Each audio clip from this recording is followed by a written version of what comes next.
రమణ మహర్షుల వారు మనందరికీ కూడా ఎన్నెన్నో మంచి ఉపదేశాలు ఇవ్వటం జరిగింది. వాటిలో కొన్ని మా అందరికీ ఉపయోగపడేవి ఏవైనా తెలియజేయండి. రమణ మహర్షుల వారు మొత్తం సమాజానికి ఇచ్చినటువంటి సందేశం ఏంటి అంటే, నేను ఎవరు, నేను ఎవరు. ఈ విషయాలనే ఎందుకు చెప్పారు, ప్రత్యేకించి ఇదే ఎందుకు, దానిని పరిశీలన చేస్తే ఈ ఆలోచన తరంగాలు లోపల ఎక్కువైపోయి ఆహారం మానేసింది, అలా పడుకొని ఉండిపోయింది. కాబట్టి నువ్వు ఇంకా వెళ్ళు అని చెప్తుంది. ఎటువంటి విధానాలు మనం నిత్యము ఆచరిస్తుంటే నేను ఎవరు అనేది తెలుసుకోవచ్చు అంటారు. తెలుసుకున్న తర్వాత కూసు విద్య అంటారు, తెలియకపోతే బ్రహ్మ విద్య అంటారు. 702 శ్లోకాలతో కూడుకున్నటువంటి భగవద్గీతలో చక్కగా చెప్పారు. కానీ ప్రస్తుత రోజుల్లో మేము చదవాలి అనే ఆలోచన ఎక్కడొస్తుందమ్మా? ఆ ఆలోచన కలగడానికే ఆశ పెరిగినవాడు, అహము పెరిగినవాడు తనకు తానే కీడు ఓపు నలమ్మ. ఇదంతా సాధ్యపడేదంటారా? ఖచ్చితంగా సాధ్యమే. అతనే కలి. 75% పాపం పెరిగిపోయింది. పాపం అనేది ఎక్కడుంది? వేరుగా ఉంది. ఎడన్నా పాపాన్ని ఎత్తి చూపిద్దాం, చేతిలో చూపించగలమా? కలియుగం ఆరంభమై 5160 సంవత్సరాలైంది ఈ రోజుకి. ఆధ్యాత్మికతకున్న అర్థమే తెలియక అంధుడైపోతున్నడమ్మా మనిషన్నవాడు.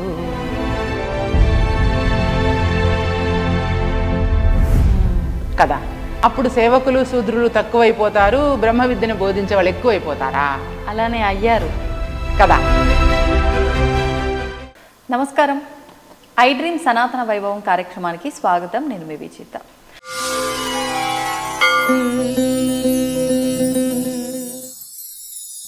ప్రస్తుతం మనతో పాటు ఉన్నారు తెలుగు ఆచార్యులు, ధార్మిక ఆధ్యాత్మిక కార్యక్రమాలపైన రేడియో ప్రసంగాలు ఇస్తూ ఉంటారు.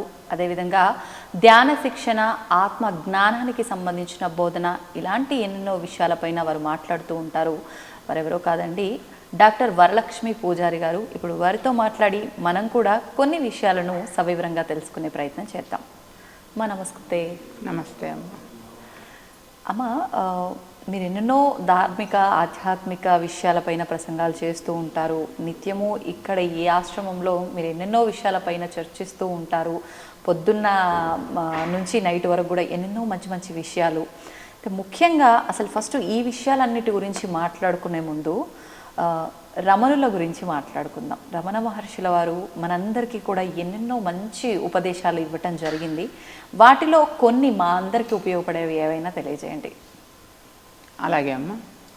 రమణ మహర్షుల వారు మొత్తం సమాజానికి ఇచ్చినటువంటి సందేశం ఏంటి అంటే, నేను ఎవరు, నేను ఎవరు.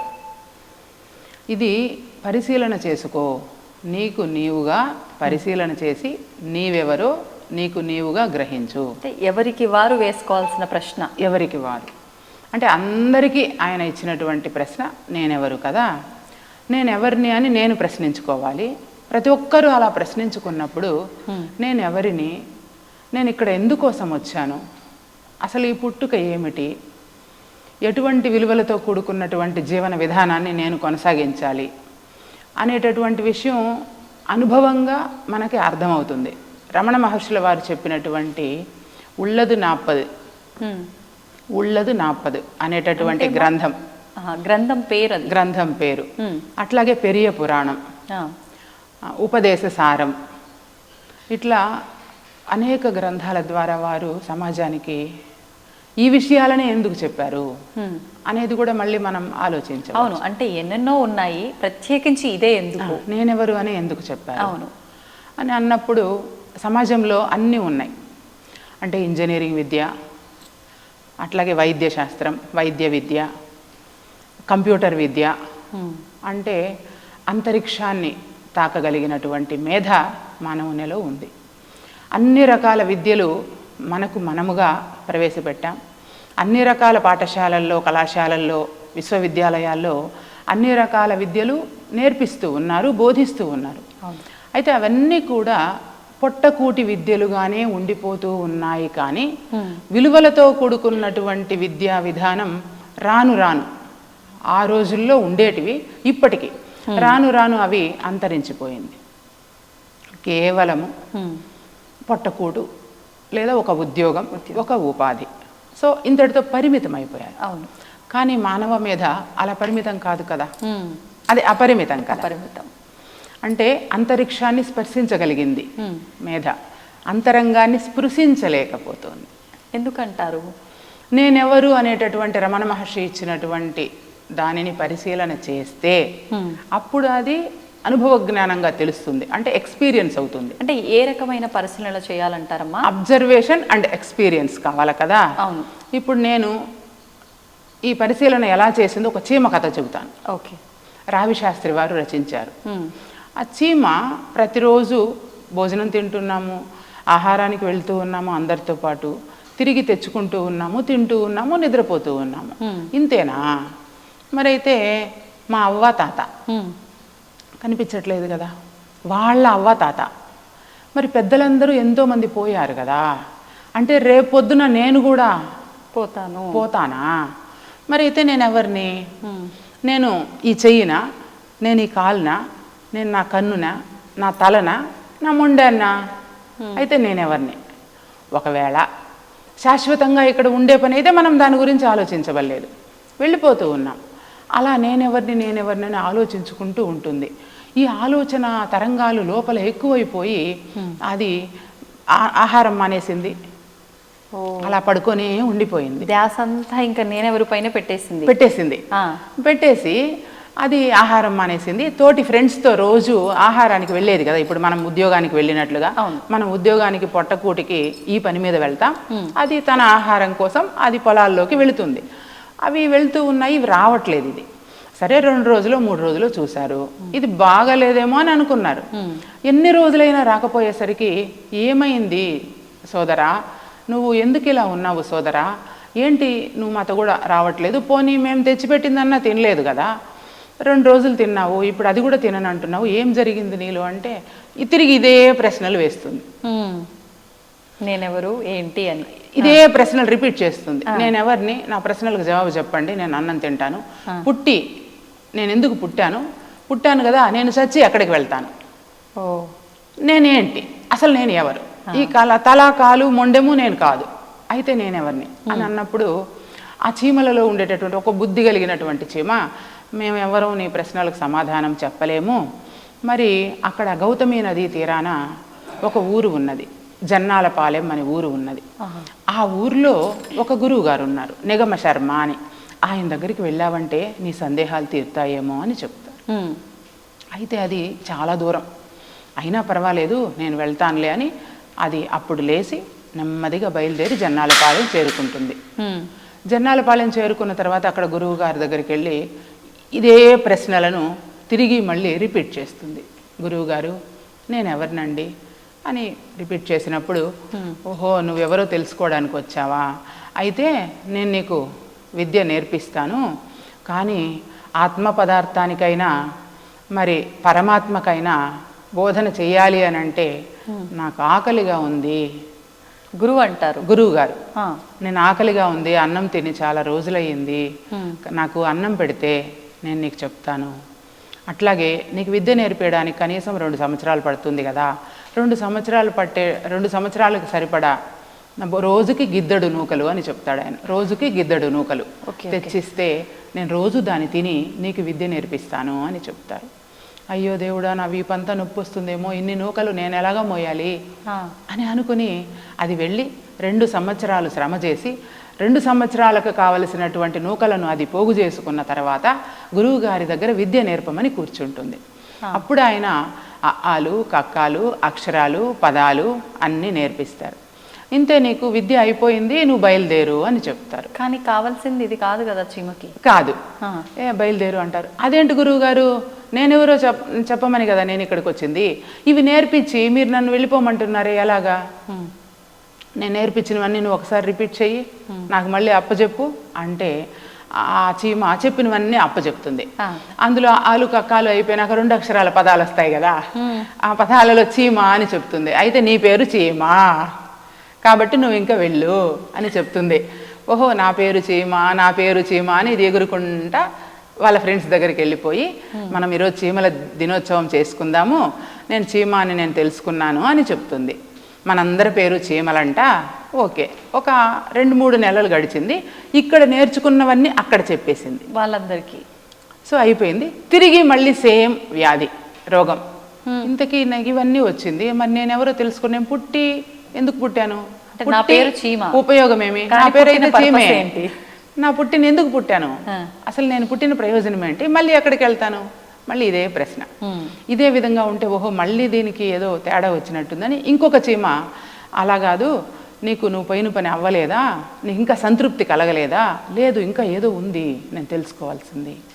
అప్పుడు చతుర్వేది గురువు గారు ఉన్నారు పలానా చోట అని చెప్తే, ఆ చతుర్వేది గురువు గారి దగ్గరికి వెళ్ళటానికి ఈ చీమ సంకోచిస్తుంది. ఆయన వేదాలు అధ్యయనం చేసినటువంటి బ్రాహ్మణుడు కదా, మరి నేను వెళితే ఆయన నాతో మాట్లాడతారా, లేదులే మా గురువు గారితో నాకు చనువు ఉంది, 2 సంవత్సరాలు నేను గిద్దరు నూకలు మోసుకొని పోయి ఇచ్చాను కదా, ప్రతిరోజు నా గురువు గారిని వెళ్ళి అడుగుతాను అని చెప్పి గురువుగారి దగ్గరికి వెళ్ళి, గురువుగారు మీరు చెప్పిన పాఠంతో నేను సంతృప్తి చెందడం లేదు, నాకు ఇంకెవరినైనా సూచించండి, నేను తెలుసుకోవాలి అంటే, అయితే ఇక్కడ నుంచి 3 ఆమడల దూరంలో చతుర్వేది గురువు గారు ఉన్నారు, అక్కడికి వెళ్ళు అంటే, అయితే మరి నేను అక్కడికి వెళ్తే ఆయన వారు నాతో మాట్లాడతారా, లేదులే నేను పరిచయ పత్రం రాసిస్తాను అని చెప్పి పక్కనే ఉండేటటువంటి తాటాకులు, ఆ రోజుల్లో ఉండేటువంటి ఆకు తీసి ఆ చీమ ఏమేమి నేర్చుకుందో రాసి ఇచ్చి పంపిస్తుంది. అది దాన్ని వీపు కట్టుకొని మోసుకొని చతుర్వేది గురువు గారి దగ్గరికి వెళుతుంది. అక్కడ శిష్యులందరూ వేదాధ్యయనం చేస్తూ ఉంటారు. అయ్యో చీమ ఎందుకు వస్తుంది మా గురువుగారి దగ్గరికి, చీమ ఇక్కడికి ఎందుకు వస్తుంది గురువుగారి దగ్గరికి, దాన్ని తోసేయండి పంపించేయండి అని వాళ్ళు మాట్లాడుతూ ఉంటే, మనం సకల కోటి జీవరాశులను సమానంగా చూడాలి కదా, చీమైనా దోమైనా పరమాత్మ రూపంలో వచ్చి ఉండొచ్చేమో, దానిని మీరేమి అనకండి అని చెప్తే, అప్పుడు అది వచ్చి తను పరిచయ పత్రాన్ని అందిస్తుంది. విషయమంతా గురువుగారికి అర్థమైపోతుంది. అప్పుడు వాళ్ళు ఒక పెద్ద యజ్ఞం తలపెట్టి ఉంటారు. నేను యజ్ఞం చేయాలంటే మా దగ్గర సరిపడా వస్తువులన్నీ ఉన్నాయి, కానీ హిరణ్మయం ఒక్కటి లేదు మా దగ్గర. ఈ 2 నెలలు మేము కష్టపడి అన్నీ సంపాదించి పెట్టాం, ఇంకా 2 రోజులు యజ్ఞానికి ఉంది. హిరణ్మయం అంటే బంగారు, అవి తెస్తే మనం యజ్ఞం పూర్తి చేసిన తర్వాత నీకు వేదాలు నేర్పిస్తాను అని చెప్తారు. అలా అది వెళ్ళి, అయ్యో అది బరువు కదా, నాకు పొలాల్లోకి వెళ్ళి మట్టిలో పొడి ఉంటుంది కదా బంగారు పొడి, అదంతా తీసుకొని వచ్చి అది సేకరించి ఇస్తుంది. ఆ తర్వాత విద్య నేర్చుకుంటుంది. 4 వేదాలు నేర్పిస్తారు, సంస్కృత భాషలో పదాలు అన్నీ నేర్పిస్తారు. అన్నీ నేర్పించి ఇంక నువ్వు బయలుదేరు, నీ పాఠం అయిపోయిందంటే, అదేంటి గురువుగారు నేనెవరో చూపించకుండా చెప్పకుండా నాకు అంటే, సరే నేను చెప్పినవన్నీ చెప్పు అంటే 4 వేదాలు అప్పచెప్పేస్తుంది. ఆయన చెప్పినవన్నీ అప్పచెప్పేసి పదాలన్నీ చెబుతుంది. దాంట్లో పిపీలికము అని ఒక పదం వస్తుంది. నీ పేరు పిపీలికము, ఇది దేవభాష, దేవభాషలో నిన్ను పిపీలికం అంటారు అని చెప్పి పంపించేస్తుంది. ఓహో నేను దేవభాషలో నన్ను పిపీలికం అంటారని వెళ్ళి తిరిగి కొద్ది రోజులకి అదే పరిస్థితి వచ్చింది. అదే పరిస్థితి వచ్చిన తర్వాత పక్కనే 7 కొండలని ఒక ప్రాంతం ఉన్నది మన అడవికి పక్కన, అక్కడికి వెళితే నీ సమస్యకు పరిష్కారం వస్తుంది, ఎందుకంటే అక్కడ మన ఫ్రెండ్స్ ఉన్నారు, చీమల పుట్టలన్నీ ఎక్కువగా ఉన్నాయి అక్కడెవరో ఒక గురువుగారు తపస్సు చేస్తూ ఉన్నారంట, ఆయన పేరు ఋషి పుంగవులు అంట, అక్కడికి వెళ్తే నీకేమన్నా చెప్తారేమో అని చెప్తారు. సరే ఇది అలాగే ఋషి పుంగవుల యొక్క చిరునామా తెలుసుకొని అక్కడికి వెళ్ళింది. ఆ ఋషి ఏమంటే జడలు కట్టేసి ఉంది, గడ్డము జడలంతా, తపస్సులో ఉన్నాడు. ఆయన ఇప్పటిదాకా ఎవరు మాట్లాడింది లేదు ఆయన ఎవరితో. చీమల పుట్టల దగ్గర చీమల పుట్టలు కూడా పెట్టేసినాయి చుట్టూరు, జుట్టు అలా ఉన్నాడు. అయితే ఎవరు ఇక్కడికి వచ్చారబ్బా, ఈ మన ఫ్రెండ్ వచ్చిందని చెప్పి ఈ చీమ వెళ్ళగానే అవి ఫ్రెండ్స్ కదా అన్నీ, నేను ఋషి పుంగవుల వారిని చూడాలి అని చెప్తే, అప్పుడు రా ఋషి పుంగవులు ఇక్కడే తపస్సు చేస్తూ ఉంటారు, ఇప్పటి వరకు మాతో ఎప్పుడూ పలకరించలేదు, నువ్వు రా అని చెప్తారు. ఆయన ఆ ఋషి పుంగవుల దగ్గర వచ్చి సాష్టాంగ నమస్కారం చేసి, ఇక్కడ గురువుగారి దగ్గర నిగమశర్మ గురువుగారి దగ్గర నేర్చుకున్నదన్నీ అప్పచెప్పి, చతుర్వేది గురువుగారి దగ్గర నేర్చుకున్నదన్నీ కూడా అప్పచెప్పింది. అలా అప్పచెప్పిన తర్వాత నేనెవరిని నేను తెలుసుకోవాలని అనుకుంటూ ఉన్నాను అనగానే, ఎవరబ్బా ఇంత అనర్గళంగా ఈ అడవిలో ఇంత చక్కగా వేదాలను శాస్త్రీయంగా అధ్యయనం చేసి ఇంత చక్కగా చెప్తున్నారు ఎవరబ్బా అని తపస్సులో ఉన్నటువంటి గురువుగారు విని ఋషిపుంగవుల వారు కళ్ళు తెరిచి చూస్తే ఇది అన్నీ చెప్తుంది. మళ్ళీ రిపీట్ చేస్తుంది. రిపీట్ చేస్తే, ఓహో నీకు జన్మరాహిత్య విద్య కావాలి అంటే, నువ్వు జనన మరణ చక్రం నుంచి విడివడాలని అనుకుంటూ ఉన్నావు, జన్మరాహిత్య విద్య నేర్చుకుంటే తప్ప అంటే నేనెవరు అనేటటువంటి రమణ మహర్షి ఇచ్చిన ప్రశ్న ఏంటి అంటే జన్మరాహిత్య విద్య. అంటే ఏంటి జన్మరాహిత్య విద్య అంటే ఈ జన్మ మాత్రమే కాదు శాశ్వతము, భగవంతుడు శాశ్వతం కదా.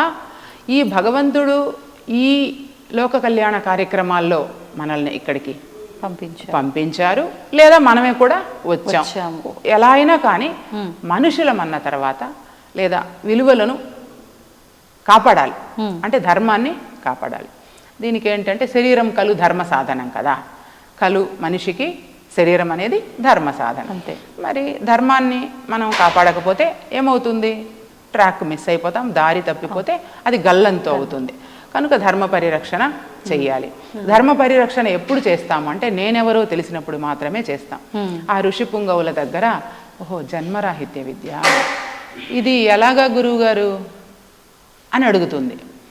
అంతే, ఆయన మళ్ళీ మౌనంలోకి వెళ్ళిపోతారు. ఇంకా గురువు గారు పలకరేమో అనుకొని వెళ్ళిపోతుంది. అయితే ఆ చీమ వెనక్కు తిరిగి వాళ్ళ ఫ్రెండ్స్ దగ్గరికి వెళ్ళి మనం జన్మరాహిత్య విద్య నేర్చుకోవాలంట అని చెప్పాలి అని అనుకుంటూ వెళ్తుంది. అయితే అక్కడికి వెళితే అన్నీ చల్లాచెదురైపోయి పుట్టలో నుంచి చీమలన్నీ భయపడిపోయి అరుచుకుంటా ఏడ్చుకుంటా వస్తున్నాయి. ఏంటి ఏమైంది మీకు, ఎందుకు ఇలా వస్తున్నారు అంటే ఎవరు అంట సుఖభోగి అంట, ఆయన వచ్చి మన పుట్టలంతా మన స్థావరాలనంతా ఆక్రమించుకొని మనకి వెళ్ళిపోమంటున్నాడు, ఉంటే నలిపి చంపేస్తానంటున్నాడు, మరి ఏం చేయాలో మాకు అర్థం కాలేదు అంటే అప్పుడు ఇది నేను నిగమశర్మ దగ్గర అక్షరాభ్యాసం నేర్చుకున్నాను, చతుర్వేది గురువు గారి దగ్గర వేదాలు అధ్యయనం చేశాను, మనం భయపడడం ఏంటి, మనం శరీరం కాదుగా, నేను ఎందుకు భయపడాలి, రా మనందరం పోయి దాని మీద తిరగబడదాము అని అక్కడికి వచ్చి ఆ సుఖభోగిని ఇవందరూ ఈ చీమలన్నీ కలుసుకొని ధైర్యంగా ఆ సుఖభోగిని కుట్టి నలిపి చంపేస్తాయన్నమాట. అయితే అంతకుముందు సుఖభోగి ఒక ప్రశ్న వేస్తాడు. సంపాదించారు అన్నమాట నిజమే, భగవంతుడు ఉన్నమాట నిజమే, కానీ నేనేంటంటే మీరు సంపాదించాలి, నేను తినాలి, నేను అనుభవించాలి, మీ సంపాదనే కావచ్చు, అది అన్యాయమే కావచ్చు, అయినా నా పేరు సుఖభోగిని కనుక మీరు సంపాదించిన సంపాదనను నేను మీ దగ్గర లాక్కుని మిమ్మల్ని తరిమేస్తూ ఉన్నాను అని చెప్తాడు నిర్దాక్షిణ్యంగా. అందుకని చెప్పి అవన్నీ కూడా కుట్టి ఆ సుఖభోగిని చంపేస్తాయన్నమాట. ఇప్పుడు సుఖభోగి అంటే ఎవరంటే నాలో ఉన్నటువంటి ఆశదేహం. నేనెవరు అని ప్రశ్నించుకుంటే నీలో ఉన్నటువంటి ఆశ దేహాన్ని నువ్వు దర్శిస్తావు. అప్పుడు నిన్ను నీవు తెలుసుకొని నిన్ను నీ అదుపులో ఉంచుకొని, అందరూ చెప్తుంటారు మనసును అదుపులో ఉంచుకోవాలి, మనసును అదుపులో ఉంచుకొని, మనసును కాదు, మనసు కూడా ఒక ఇన్స్ట్రుమెంటే, ఆలోచన చేయడానికి ఉపయోగపడేటటువంటి ఒక పరికరం అది. బట్ నేను అనేటటువంటి ఐడెంటిటీతో కూడుకున్నటువంటి అహం భావన ఒకటి ఉన్నది మనలో, అదే అన్ని రకాలుగా ప్రవర్తిల్లుతూ ఉంటుంది. ఆ నేనును గనక దర్శిస్తే తెలుసుకుంటే అప్పుడు తనను తాను తెలుసుకుంటుంది. నేను శాశ్వతం కాదని, పరమాత్మ శాశ్వతమని, నిత్య సత్యమైన భగవంతుడిని దర్శించినప్పుడు జ్ఞానంతో కూడుకున్నటువంటి జీవితాన్ని, విలువలతో కూడుకున్నటువంటి జీవితాన్ని జీవిస్తారు అనే విషయం ఆ నేనెవరు ప్రశ్న ద్వారానే బోధపడుతుంది. మరో మార్గం లేదుగాక లేదు. అందుకనే సమాజానికి ఆ నేనెవరు అనే ప్రశ్నను అలా విసిరేసి ఆయన అందరినీ ఆలోచింపజేశారు. అద్భుతం అమ్మా. మనము అంటే చీమని ఎంత తక్కువ చూపుతో చూస్తాము, కానీ చీమలతోటే ఒక ఉదాహరణ నేనెవరు తెలుసుకునేదానికి ఎంత చక్కగా వివరించారు. నిజంగా ఎవరు రాశారని చెప్పారమ్మా? రావి శాస్త్రి గారు, తెలుగు సాహిత్యంలో ఉంటుంది అది. ఆయన చీమ పిపీలికం అనే పేరుతో కథ రాశారు. ఇప్పుడు అంటే రమణుల వారు చెప్పిన ఎన్నెన్నో ఉపదేశాల్లో ఈ నేనెవరు ఒకటి. ఇప్పుడు మన నిత్య జీవితానికి, మానవ మనుగడకి సంబంధించి నేనెవరో తెలుసుకోవాలి, ఆ లోపల ఉన్న ఆ భోగం ఎవరు సుఖభోగిని మనం తెలుసుకొని అది అంతటితో అంతం చెయ్యాలి అని అంటే అంత ఈజీ పని అయితే ఏం కాదు. అంటే ఎటువంటి విధానాలు మనం నిత్యము ఆచరిస్తుంటే మనం నేను ఎవరు అనేది తెలుసుకోవచ్చు అంటారు, దాన్ని మనం శాశ్వతంగా అంతం చేయొచ్చు అంటారు? అంటే తెలుసుకున్న తర్వాత కూసు విద్య అంటారు, తెలియకపోతే బ్రహ్మ విద్య అంటారు. కాబట్టి తెలుసుకున్న తర్వాత అది చాలా సులభం అయిపోతుంది, చాలా సులభం అని అనిపిస్తుంది. ఇన్ని ఆరాట పోరాటాలలో అల్లలాడడం కంటే ఆప్యాయంగా అనురాగంతో లోపలికి వెళ్ళి మనం మనతోటి లోపలికి వెళ్ళి ఆ పరిశీలన అనేది, అబ్జర్వేషన్ అనేది చేయాలి. దానికి ఒక క్రమ పద్ధతి ఉంది. అదేంటి క్రమ పద్ధతి అంటే అది భగవద్గీతను ఆధారంగా చేసుకొని మనం చెప్పవచ్చు. ఎందుకంటే ఇప్పుడు మన విజిత అమ్మ చెప్పింది అంటే వినరు, వరలక్ష్మి అమ్మ చెప్పింది అంటే వినరు. భగవద్గీతలో ఇలా ఉంది అంటే ఒక నమ్మకం ఉంది కనుక మనకు నేర్చుకోవాలని అనుకున్నప్పుడు భగవద్గీతలో ఉండేటటువంటి క్రమ పద్ధతిని మనం ఆచరించాలి. ఇప్పటికీ ఉన్నటువంటి ఆధునిక నాగరికమైనటువంటి ఈ రోజులలో సమయం లేదు అని అనుకుంటూ ఉన్నారు కనుక 4 వేదాలను మనం ముందర వేసుకొని చదవలేము. అట్లాగే ప్రామాణికమైనటువంటి అనేక గ్రంథాలు ఉన్నాయి, అది కూడా చదవలేము.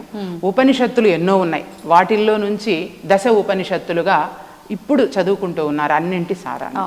ఆ 10 ఉపనిషత్తులు కూడా ఇప్పుడు చదవలేము. ఆ తరువాత ప్రస్థానత్రయమని భగవద్గీత, ఉపనిషత్తులు, బ్రహ్మసూత్రాలు, ఇవి 3 ఉన్నాయి. ఈ మూడింటిని కూడా చదివే అంత తీరిక లేదు. బ్రహ్మసూత్రాలలో 555 సూత్రాలు ఉంటాయి. ఇవన్నీ కూడా చదువుకునేదానికి వీలు కాదు గనక ఇప్పుడు ఇది చిన్న పుస్తకం భగవద్గీత, 702 శ్లోకాలతో కూడుకున్నటువంటి భగవద్గీతలో ఏమి చెప్పారంటే క్రమ పద్ధతిలో మనకు నేనెవరో తెలుసుకునేటట్లుగా అందులో శ్లోకాలను అమర్చి చక్కగా చెప్పారు. కాబట్టి ఏ గ్రంథాలు అవసరం రాకుండానే ఇప్పుడు ఉపదేశసారమైన మీరు భాగవతమైన ఏ గ్రంథంలో అయినా విషయం ఒకటే, ఏది నేనెవరో తెలుసుకోవడమే. అందుకని ఇప్పుడు మనకు అందుబాటులో ఉన్నది ఇదే గనక ఇందులో క్రమ పద్ధతి చెప్పారు. ఏంటి ఆ క్రమము అంటే 1వ అధ్యాయము అర్జున విషాద యోగం. దీంట్లో నిత్య అనిత్య వివేకము అనేది మనలో ఉన్నటువంటి ఎవరైతే సుఖభోగి మనిషిలో ఉన్నాడో, ఈ శరీరాన్ని నడిపిస్తూ ఈ శరీరానికి డైరెక్షన్స్ ఇస్తూ ఉన్నటువంటి ఒక డ్రైవర్ ఎవరైతే ఉన్నారో ఆ డ్రైవర్కి మనము ఈ నిత్యము ఏది అనిత్యము ఏది అనే జ్ఞానాన్ని అందిస్తే, ఎందుకంటే ఏదైతే నవ్వుతుందో అదే ఏడుస్తుంది లోపల, అంతేనా? నవ్వేది వేరు ఏడ్చేది వేరు కాదు కదా. కొద్దిసేపు అమ్మ చాలా గొప్పది చాలా మంచిది అంటుంది, కొద్దిసేపు తర్వాత అబ్బా ఆమె అసలు మంచిది కాదు అని ఇంకా ఎన్నో చెప్తుంది. అంటే కొద్దిసేపు అవునని కొద్దిసేపు కాదని ఇలాగా రకరకాలుగా క్లారిటీ లేకుండా ఆ ఉండటానికి కారణం ఏంటంటే ఇది ఒక గీత అన్నమాట, మార్గం గీత కదా. అంటే నేనెవరు తెలుసుకోవడానికి ఉపయోగపడే ఒక గీత, అంటే రోడ్ అంతే. అంటే మీరు చెప్తున్నారు బాగుంది, అంటే నేనెవరో తెలుసుకోగలిగితే దాన్ని ఒక ఆచరణలో పెట్టాలి అని అంటే ఒక మార్గదర్శకం గీత అని చెప్పి. కానీ ప్రస్తుత రోజుల్లో గీతని ఏ రకంగా చూస్తున్నారు అంటే ఎంతో ఒకప్పటి కాలం కన్నా ఇప్పుడు ఎంతో అంటే ప్రచారం జరుగుతోంది గీతకు సంబంధించి. గీత కనుక మీరు చదివితే మీ రాతని మార్చుకోవచ్చు అన్నట్లుగా చెబుతున్నారు ఎంతోమంది. కాకపోతే గీత అనగానే అందరికీ గుర్తొచ్చేది అదొక పవిత్రమైన పుస్తకం, ఒక గ్రంథం అని చెప్పి పూజ గదిలో పెట్టి పూజ చేసే వరకు, లేదు అంటే ఏ సమయంలో పడితే ఆ సమయంలో గీతని తాకకూడదు అని చెప్పి భద్రంగా అల్మారాలో పెట్టే వరకు, లేదు అంటే మరణించిన వారి దగ్గర మరణించిన వాళ్ళు ఏదో లేచొచ్చి మళ్ళీ వాళ్ళు లైఫ్ని సక్రమంగా నడుపుకుంటారు అన్నట్లుగా వాళ్ళ దగ్గర ఆ గీత శ్లోకాలన్నీ ప్లే చేయటము, ఈ 3 రకాలుగానే ఎక్కువగా గీతను ఉపయోగిస్తున్నారేమో అనిపిస్తుంది. మరి అటువంటప్పుడు మంచి మార్గంలో వెళ్ళాలి, మేము చదవాలి అనే ఆలోచన ఎక్కడొస్తుందమ్మా? ఆ ఆలోచన కలగడానికే భగవద్గీతను క్రమ పద్ధతిలో అధ్యయనం చేసినప్పుడే వస్తుంది. అలా అధ్యయనం చేయడానికి మొదటి అధ్యాయంలో మనకి ఏం తెలుస్తుందంటే ఏది నిత్యము ఏది అనిత్యము అనేటటువంటి వివేచన. అసలు ఈ నిత్యము ఏంటి అనిత్యము ఏంటి వివరణ చెప్తాను. వివేచన ఎక్కడ కలుగుతుంది? మన లోపలే.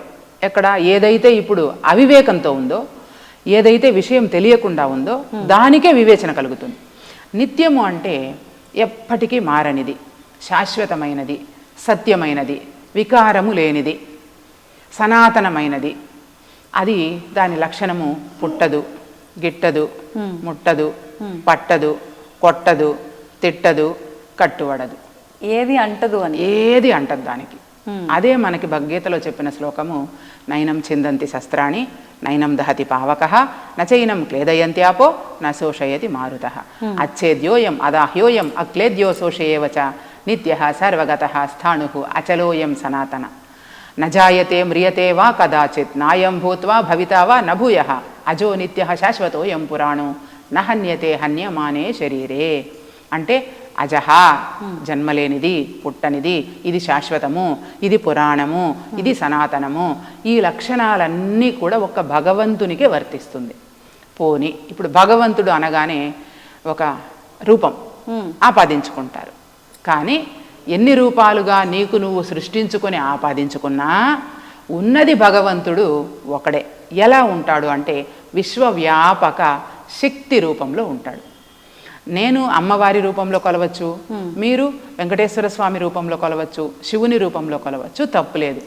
ఎవరి భావన కొద్దీ వాళ్ళు కొలుస్తారు. బట్ ఎవరు కొలిసినా ఆ కొలిచేది ఆ ఏకైకమైనటువంటి నిత్య సత్యమైనటువంటి అఖండమైనటువంటి పరిపూర్ణమైనటువంటి పరబ్రహ్మ శక్తిని.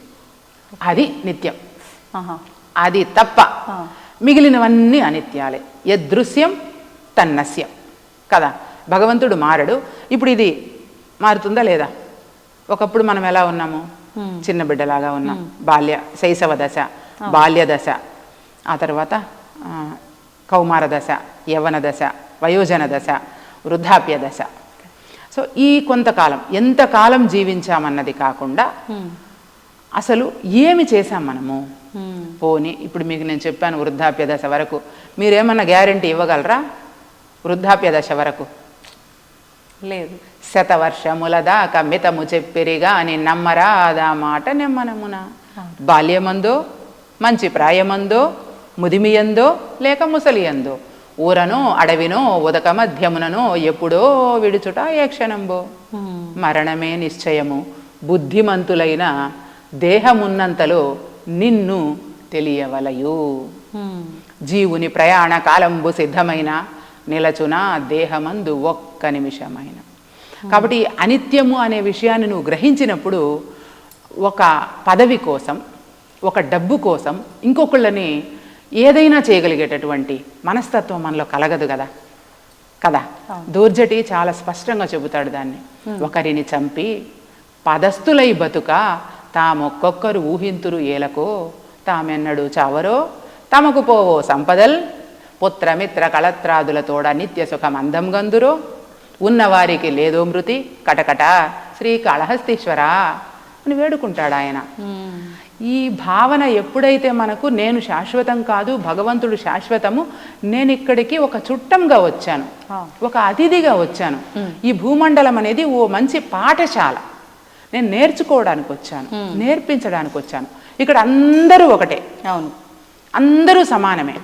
అందరూ సమానమైనటువంటి ఈ భూమండలం మీద ఇన్ని కుల మత లింగ వర్ణ వర్గ విభేదాలు ఎందుకు వచ్చాయి అంటే ఆ సుఖభోగి లాంటి వాడు ఎవరికి వాళ్ళుగా స్వార్థంతో ఉండిపోయి ఉన్నటువంటి దేశంలో లేదా మన రాష్ట్రంలో ఉన్నటువంటి సంపదను అందరికీ పంచకుండా కొంతమంది దగ్గరే ఉండిపోతుంది కదా. మరి అలా ఉండిపోవడం వల్ల ఇంకొకళ్ళు పేదవాళ్ళుగా ఉంటున్నారు. ఒక చోట మెట్టయిందనుకోండి, మట్టిని తవ్వి పోసారనుకో, ఒక చోట ఎత్తు అవుతుంది, ఇక్కడ పల్లం అవుతుంది. మరి ఇంతమంది మన భారతదేశంలో ఇంత సంపద ఉండి ఎక్కడ భూమిలో తవ్వినా మనకి ఖనిజాలు వస్తాయి. అట్లాగే గ్రానైట్స్ అని, టైల్స్ అని, వజ్రాలని, వైడూర్యాలని, బంగారాలు ఇన్ని వస్తున్నాయి కదా. మరి ఇది అందరికీ ఎందుకు చేరడం లేదు? ఏ ఒక్కళ్ళ సొంతమే ఎందుకు అయిపోతూ ఉంది అంటే ఆ సుఖభోగి అనేటటువంటి వాడు పెరిగిపోయి, అహము పెరిగిపోయి, ఆశ పెరిగిన వాడు అహము పెరిగిన వాడు తనకు తానే కీడు ఓపు నలమ్మ అని చెప్పాడు ఆరుద్ర. అట్లాగా అది పెరిగిపోవడం వల్ల, ఎందుకు పెరిగిపోయిందంటే ఈ జ్ఞానం లేకపోవడం వల్ల.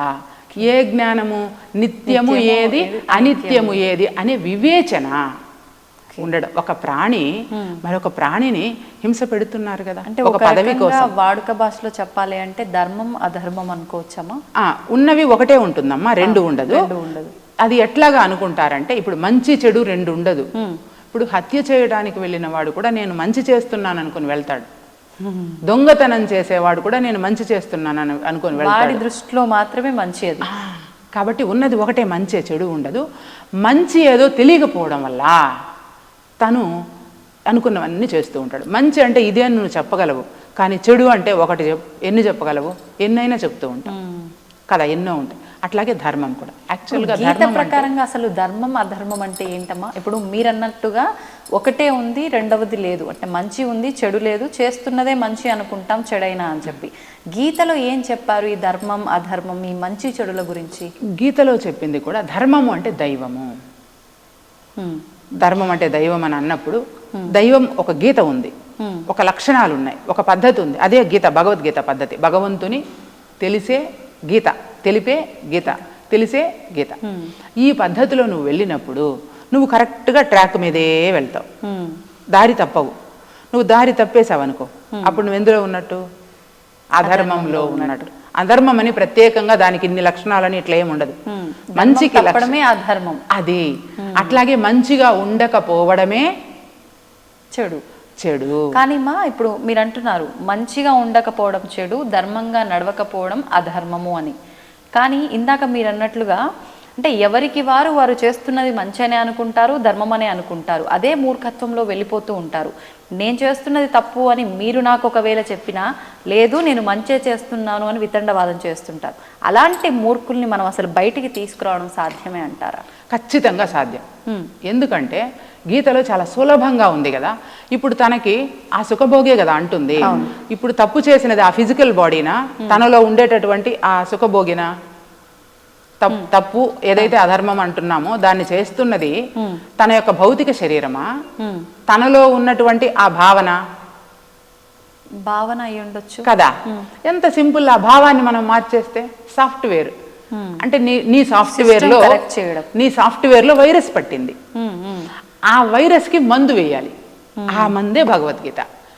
అందుకే భగవద్గీత మొదటి అధ్యాయంలో అర్జున విషాద యోగంలో విషాదం అంటే ఏమిటి అని బోధిస్తూ, ఇది సంపదలంతా కూడా అనిత్యము, మరి ఈ అనిత్యమైనటువంటి సంపదల కోసం నేనెందుకు యుద్ధం చేయాలి అని కూడా ఒక సందర్భంలో ఆయన ప్రశ్నిస్తాడు మన అర్జునుడు.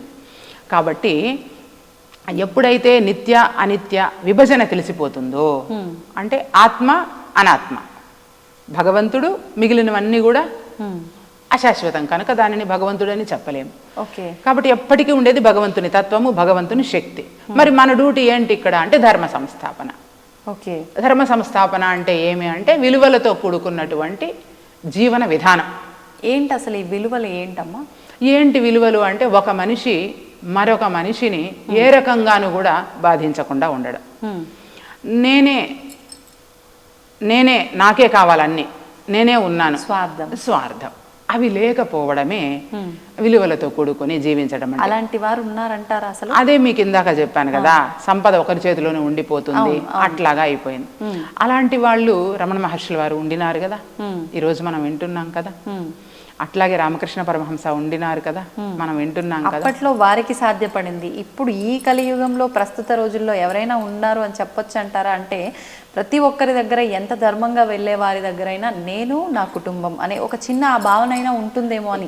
నేను నా కుటుంబం కూడా కలిసి ఏం చేయాలి అంటే ఎదుటి వ్యక్తిలో ఆ ధర్మాన్ని స్థాపించాలి. ధర్మ సంస్థాపన అంటే ఎక్కడికో వెళ్ళి చేయడం కాదు.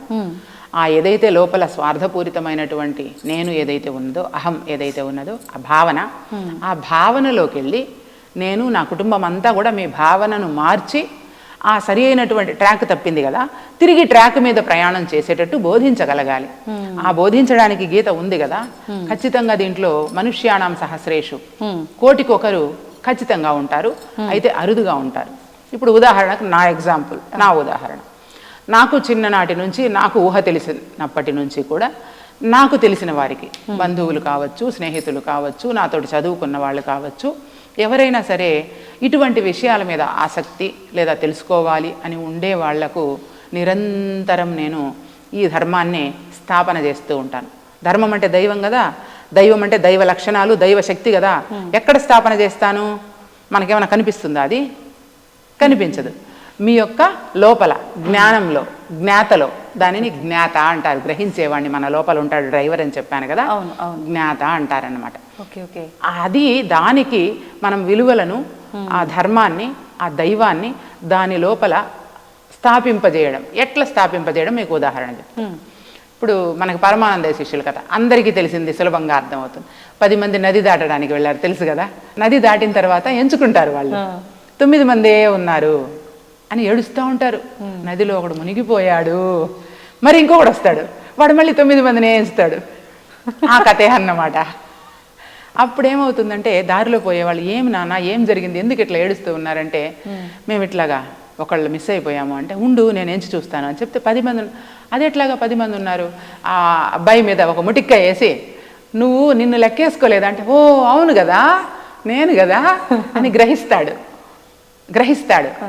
అలాగా గ్రహించేటట్లు, ఓహో చీమ గ్రహించింది కదా, ఓహో నేను శరీరం కాదు కదా, నేను ఇక్కడే ఉండను, నేనున్నది ఇక్కడ ఎందుకు, ధర్మ సంస్థాపనకు, విలువలతో కూడుకున్న జీవన విధానాన్ని నేను జీవించడానికి కదా నేనున్నది అనే గ్రహణ నిరంతరం నీలో ఉన్నప్పుడు, నువ్వు ఒక వ్యక్తి మరొక వ్యక్తిని ఏ పదవి కోసమో ఏ ధనము కోసమో ఇబ్బంది పెట్టడం కానీ ఏదో రకంగా చేయడం కానీ జరుగుతుందంటారా? జరగదు. రమణ మహర్షి ఏ రోజైనా ఎవరినైనా ఇబ్బంది పెట్టాడా? రామకృష్ణ పరమహంస ఇబ్బంది పెట్టాడా? సీతమ్మ ఇబ్బంది పెట్టిందా? లేదు. మరి రావణాసురుడు, హిరణ్యకశిపుడు, ప్రహ్లాదుడు ఉన్నాడు. ప్రహ్లాదుడి జ్ఞానం చూసారా? ఎంత చక్కగా చెప్తాడు. నువ్వు అసలు ఎవరిని చూసుకొని విర్రవీగుతూ ఉన్నావు అంటే, ఏముంది అంతటా వ్యాప్తమై ఉన్నటువంటి ఆ భగవంతుడే నాకు దిక్కు అని సులభంగా చెప్తాడా లేదా? మరి ఆ భావన ప్రతి మనిషిలో ఉన్నది అనుకోండి, ధర్మ యుగం అయిపోదు, దైవ యుగం అయిపోదు, ఈ భూమండలం అంతా దివ్య మండలంగా మారిపోదు. ఇప్పుడు కోర్టులు ఎందుకు, ప్రభుత్వం ఎందుకు, చట్టాలు ఎందుకు, పోలీసులు ఎందుకు, ఇన్నెందుకు? ఏ మనిషికి ఆ మనిషి ధర్మ మార్గంలో ఉంటే అలా మంచి జరుగుతుంది, ధర్మంగా ఉంటుంది. కానీ ఉన్న 4 యుగాల్లో ఒక్కొక్క యుగానికి ఒక్కొక్క పేరు, ఆ పేరుకు తగ్గట్టుగా ఆ యుగంలో ధర్మం ఎన్ని పాదాల పైన నడుస్తుంది, ఆ యుగంలో ఎందుకు ఇలా ఉంటారు అనేది ఆల్రెడీ నిర్ణయించబడింది అని చెప్పి అంటూ ఉంటారు. ఇప్పుడు ఆఖరికి వచ్చేసరికి ఈ 4వ యుగం కలియుగము. ఈ కలియుగంలో కలి ప్రభావం వల్ల ఖచ్చితంగా పాపాలే పెరిగిపోతాయి, అధర్మమే నడుస్తూ ఉంటుంది అని చెప్పి అది నిర్ణయించబడినప్పుడు కొత్తగా మనం ధర్మస్థాపన చెయ్యాలి, మనం ఇలా ఉండాలి, మనం స్వార్థంగా ఉండకూడదు అని అంటే ఇదంతా సాధ్యపడేదంటారా? ఖచ్చితంగా సాధ్యమే. ఇప్పుడు మీరు చెప్పిన అంశాన్ని మీరు అర్థం చేసుకున్న కోణం వేరు. సరైన కోణంలో మీరు అర్థం చేసుకుంటే ఇప్పుడు మీరే చెప్తారు. సుఖభోగి అని మనం అనుకున్నామే, అతనే కలి, అతను వేరు కాదు, ఎక్కడో లేడు, మనలోనే ఉన్నాడు, అతనే కలి. స్వార్థమే కదా. ఇప్పుడు మీకు యుగాల గురించి ఒక్క నిమిషంలో చెప్తాను. కృతయుగంలో ధర్మము 4 పాదాల మీద నడిచింది అని చెప్పారు. అవును. అంటే అర్థం ఏమనుకుంటున్నారు? 4 కాళ్ళు వచ్చినాయా నడవటానికి ధర్మానికి? అలా కాదు. ఆ రోజుల్లో 100కు 100 మంది విలువలతోనే కూడుకొని జీవించేవాళ్ళు 100 మంది ఉన్నారు. అంటే 4 పాదాలు అంటే ఉన్నటువంటి అందరూ అని. 100 మందో 1,00,00,000 మందో ఎంతమంది ఉన్నారో ఆ ఉన్నంత మంది కూడా ఎలా వాళ్ళు ఉండేవాళ్ళు అంటే, ప్రతి ఒక్కరూ విలువలతో కూడుకున్నటువంటి విద్యను, అంటే స్కూల్కి వెళ్ళి నేర్చుకునేదే కాదు విద్య, స్వయంగా గురువుల దగ్గర స్వయంగా పరిశీలన చేసి ఈ ప్రపంచాన్ని గమనించి నా దేహాన్ని నేను గమనించి చేసేటటువంటిది విద్య. అట్లాగా అందరూ కూడా 4 పాదాలు అంటే 4 భాగాలు. దేవతలేనా మనుషులు కూడా ఉన్నారా ఎక్కడ కృతయుగంలో? అందరూ. మనం ఇప్పుడు అందరం దైవంగా, ఇప్పుడు నేను చెప్పిన దైవ లక్షణాలను మనం అందరం పుణికి పుచ్చుకొని అలాగా మనం నడుచుకున్నాం అనుకో, మనం అందరం కూడా దేవతలమే కదా. లక్షణాలే కదా తేడా. క్యారెక్టర్. దేవతలు మీన్స్ భగవంతుడు. కరెక్ట్. భగవంతుడు శాశ్వతం అన్నారు, అనిత్యం అన్నారు. కానీ మనం శాశ్వతం కాదే, మనం కూడా భగవంతుడమే అనుకుంటాం కదా. అంటే మీరు మనము అంటే శరీరం అని అనుకుంటున్నారా? ఆ లోపల ఉన్నటువంటి సుఖభోగి అని అనుకుంటున్నారా? ఇవి 2 మీరు కాదు కదా. ఈ ధర్మం ఈ 4 యుగాల గురించి చెప్పాక మళ్ళీ అది నేను చెబుతాను, అది మిస్ అయ్యింది కదా. ఇప్పుడు అందరూ కూడా విలువలతో కూడుకున్న జీవన విధానం గడిపారు అని చెప్పాను. అయితే అది కొంచెం ఏమైందంటే, ఆ 4 పాదాల నుంచి కృతయుగం తర్వాత త్రేతాయుగంలోకి వచ్చేటప్పటికి 100కు 25% మంది నెమ్మదిగా బాహ్య ప్రపంచానికి తాదాత్మ్యము చెంది 25% మంది ఏమైపోయారు అంటే దారి తప్పిపోయారు. ఇప్పుడు ధర్మం ఎంత ఉంది అక్కడ? 3 భాగాలు మాత్రమే. పాదము అంటే భాగము, నడక. 3 పాలు మాత్రమే త్రేతాయుగం అయిపోయిందా. ద్వాపర యుగంలో ఈ 25 మంది ఊరుకోరు కదా. నువ్వు సినిమా చూడని పోయావనుకో, అమ్మ సినిమా చూడని పోయింది, నేను పోవాలి కదా. మీరు బాగా తాజ్ హోటల్ లాగా పెద్ద బిల్డింగ్ కట్టుకున్నారు, మీలాగా నేను కూడా కట్టుకోవాలి. పోల్చుకోవడం. పోల్చుకొని 25 మంది కాస్త ఇప్పుడు ఏమైపోయారు? ద్వాపరయుగానికి వచ్చేటప్పటికి 50 మంది అయ్యారు. ఇప్పుడు ఇదేంటిది? కలియుగం. ఇప్పుడు ఏమైపోయారు? ఒక్క పాదమే. అంటే 75% పాపం పెరిగిపోయింది. 75% వాళ్ళల్లో స్వార్థము, పాపం అనేది ఎక్కడుంది? వేరుగా ఉంది. ఏడన్నా పాపాన్ని ఎత్తి చూపిద్దామా? చేతిలో చూపించగలమా ఇది పాపమని? చేస్తున్న పనుల్లోనే అది భావంలోనే ఉంది. వైరస్ పట్టుంది కదా, నీలో ఉన్న నేనుకి సాఫ్ట్ కాపీకి వైరస్ పట్టి ఉంది. దానికి మందు వేసుకోలేదు కనుక, ఆ దిశగా వాళ్ళ ఆలోచనలు కొనసాగలేదు కనుక, పొద్దున్నుంచి సాయంత్రం వరకు భగవద్గీత చెప్పుకుంటే లేదా చదువుకుంటే నాకు డబ్బులు వస్తాయా? కరెక్టే, రావు కదా. అదే ఆలోచనలో ఉన్నారు అని ఆలోచనల్లో ఉంటారు. అయినా అది ఎందుకు? ఇప్పుడు నా కొడుకుని కలెక్టర్ని చేయాలి, నా కూతుర్ని ఐఐటిలో సీటు తెప్పించి చేయాలి అంటే, నా కూతుర్ని నా కొడుకుని జ్ఞానులుగా తయారు చేయాలి అని అనుకుంటూ ఉండేవాళ్ళు ఎంతమంది? చాలా. కాపీలు కొట్టించైనా లేకుంటే డబ్బులు లంచం ఇచ్చైనా కూడా నా కొడుకు నా కూతురు పెద్దగా అయిపోవాలి కదా. సో అందువల్ల ఇప్పుడు కలియుగంలో ఆ సుఖభోగి అనేవాడు అందరిలోకి అంటువ్యాధిలాగా వ్యాపించిపోయినాడు. వైరస్ కదా అది. ఆ వైరస్ వ్యాపించిపోవడం వల్ల ఇప్పుడు కలియుగంలో 25% ఒక భాగం అని మీరు అంటున్నా, కలియుగం ఆరంభంలో అది ఉండేదేమో 25%. ఇప్పుడు అంత శాతం ఉందా? కలియుగం ఆరంభమై 5160 సంవత్సరాలు అయింది ఈ రోజుకి. ఓహో, ఈ సంవత్సరానికి 2025 ఈ నెల వరకు, ఈ సంవత్సరానికి 5000. ఓకే. మరి ఇప్పుడు ఆ % కూడా తగ్గిపోయింది. మీరు ఒక పాదం అని కూడా ఇప్పుడు చెప్పలేరు. ఒక పాదంలో కూడా మళ్ళీ కొంత తగ్గిపోయింది. ఎందుకంటే ఇప్పుడు 75 మంది వైపు తిరుగుతారా మనుషులు? నేను ఒక్కదాన్ని ఉంటే నా వైపుకి వస్తారా? ఎక్కువ మెజారిటీ ఎటుంటే. ఎందుకంటే వరలక్ష్మి ఊహ తెలిసినప్పటి నుంచి కనిపించిన వాళ్ళకంతా ధ్యానం చెప్తుంది. ఎన్ని ప్లాట్లు కొనింది, ఎన్ని బిల్డింగులు కట్టింది, ఏం చేసింది, నా దగ్గరికి ఎందుకు వస్తారు మనుషులు కదా.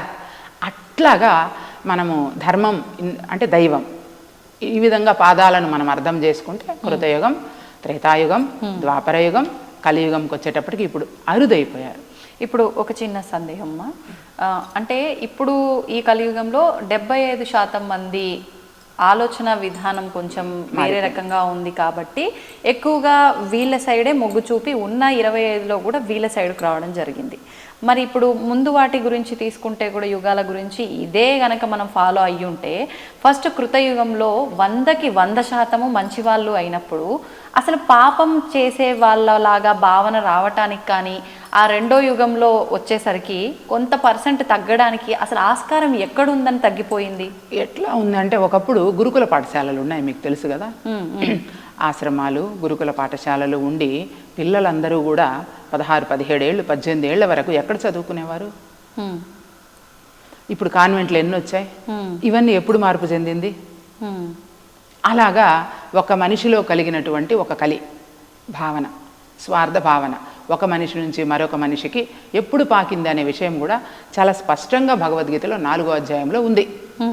క్రమ పద్ధతిలో చెప్పారు ఏ విధంగా అంతరించిపోయింది విద్య నెమ్మదిగా.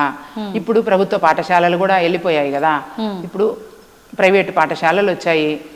మరి ఇంక కొన్ని రోజులకి ప్రభుత్వ పాఠశాలలు ఉంటాయా లేదా అన్న కూడా సందేహం ఉంది ఇప్పుడు, అవునా కాదా? ఇంకా కొన్ని రోజులకి ఈ మాత్రం విలువలైనా ఉంటాయా లేదా అని కూడా సందేహమే మనకి. ఆ విధమైనటువంటి మార్పు, ఆ స్వార్థము ఏ ఒక్కరిలోనో కలగడం వల్ల అలాగా అందరికీ అది వ్యాపించింది. ఓకే ఓకే, అంటే అది ఎలా మార్పు మొదలైందో కూడా తెలియని విధంగా ఒక రకంగా ఆ మార్పు మొదలైంది మనకు తెలుస్తూ ఉంది కదా. ఒకప్పుడు ఉన్నటువంటి విధానం ఇప్పుడు ఉందా? జీవన విధానం లేదు లేదు, మారింది, మారిపోతుంది. అలాగా మారుతున్న సమాజంలో మనము ఎదగడానికి, మనము మారుతున్న సమాజంలో ఎదిగే దిశగా మనం ఏదైనా మిషనరీస్ కనిపెట్టడం కానీ, విద్యలో చేయవలసినటువంటి మార్పులు కానీ చేయాలి కానీ, అది ఎదుగుదల పేరుతో అధఃపాతాళానికి వెళ్ళిపోయేటట్లుగా ఆ మార్పుకి సంబంధించినటువంటి భావనలు కలగడం వల్ల ఈ విధంగా, అంటే కాలక్రమేణా మార్పు రావటం సహజము, ఆ మార్పుకు తగ్గట్టుగా మనిషి మారటం కూడా ముఖ్యము, కానీ ఎలా మారుతున్నాము అనేది మాత్రం ఖచ్చితంగా చూసుకోవాలి. అది చూసుకోవాలి. ఓకే, అది మనకు క్రమ పద్ధతిలో ఇది నేర్పిస్తుంది అన్నమాట. 1వ అధ్యాయంలో ఇది మనకు తెలిసేది, నిత్యమేది అనిత్యమేది. అట్లాగే 2వ అధ్యాయంలో సాంఖ్యయోగం. సాంఖ్యము అంటే జ్ఞానం అన్నమాట. అంటే సాంఖ్యయోగంలో ఒక మనిషి ఇప్పుడు దారి తప్పిపోయాడు, ట్రాక్ తప్పిపోయాడు.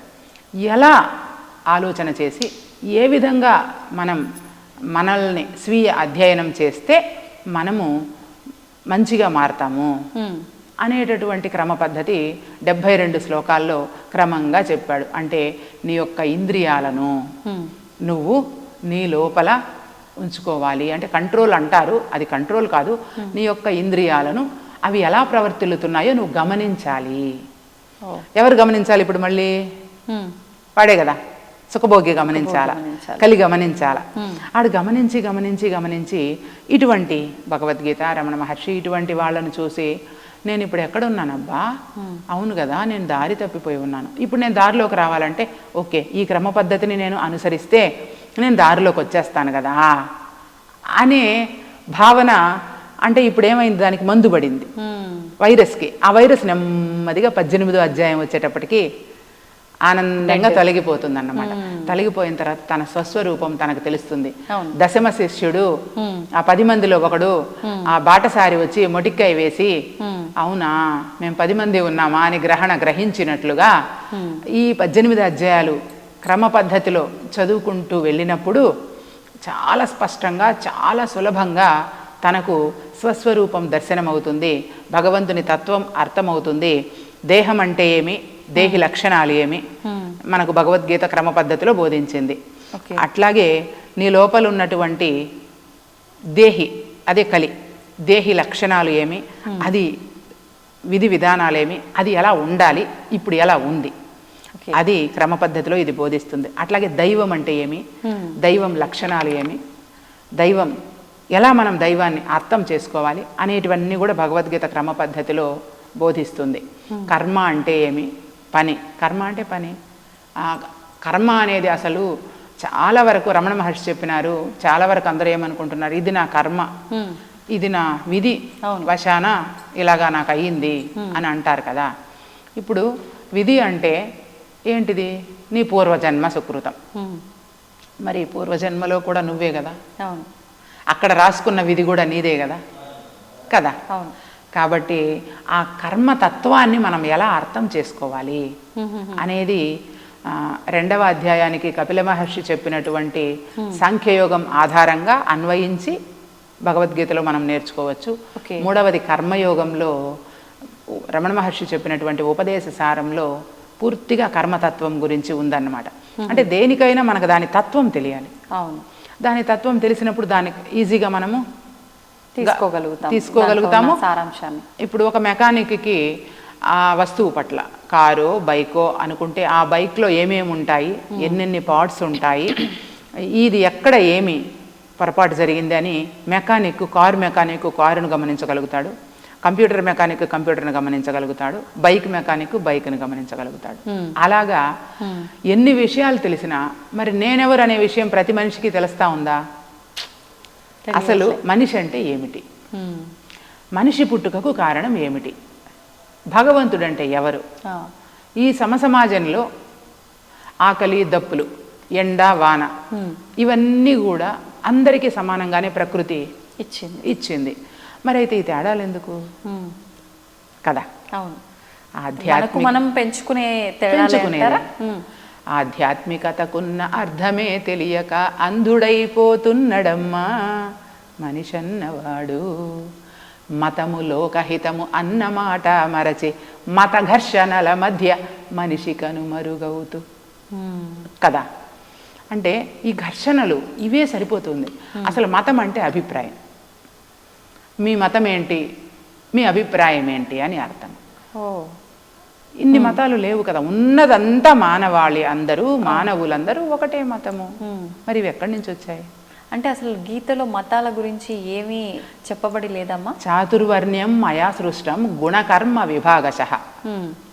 అంటే అందరూ కూడా 4 వర్ణాలను 4 జాతులుగా, అంటే క్షత్రియులు, బ్రాహ్మణులు, క్షత్రియులు, వైశ్యులు, శూద్రులు క్రమంలో చెప్పుకోవాలనుకుంటే బ్రాహ్మణులు, వైశ్యులు, క్షత్రియులు, శూద్రులు. మరి ఇవన్నీ కూడా మన కోసం మనం ఏర్పాటు చేసుకున్నాం. మనము మన కోసం. ఏర్పాటు చేసుకున్నాం. అంటే ఒక టీం, ఒక కుటుంబం అంటే ఒక ఇంట్లో ఒక యజమాని ఉండాలి కదా, మనకు అన్ని సరుకులు తెచ్చి పెట్టడానికి, మనల్ని అన్ని ఒక చూసుకోవడానికి ఒక యజమాని ఉండాలి. ఒక స్కూల్లో ఒక టీచర్స్ అందరూ ఉంటారు, కానీ ఒక ప్రధాన ఉపాధ్యాయులు ఉండాలి. అట్లాగే కళాశాలలో మనకు అధ్యక్షులు ఉండాలి, లెక్చరర్స్ ఎంతమంది ఉన్నా అధ్యాపకులు ఉండాలి. అట్లాగా మన కుటుంబంలో ఒక పెద్దగా ఉన్నట్లుగా మనం ఒక సమూహం. ఇప్పుడు ఇది భగవద్గీత ఆధ్యాత్మిక క్షేత్రం, బ్రహ్మపథం భగవద్గీత ఆధ్యాత్మిక క్షేత్రం. ఈ క్షేత్రంలో మేము ఒక 100-150 మంది మేము కలుస్తూ ఉంటాం అనుకుందాం. ఈ 150 మందికి భోజనాలంటే ఏంటి, ఏదైనా ఎలా చేయాలి అని ఒక లీడ్ చేసేవాళ్ళు ఉంటారు కదా, నాయకులు ఉండాలి కదా.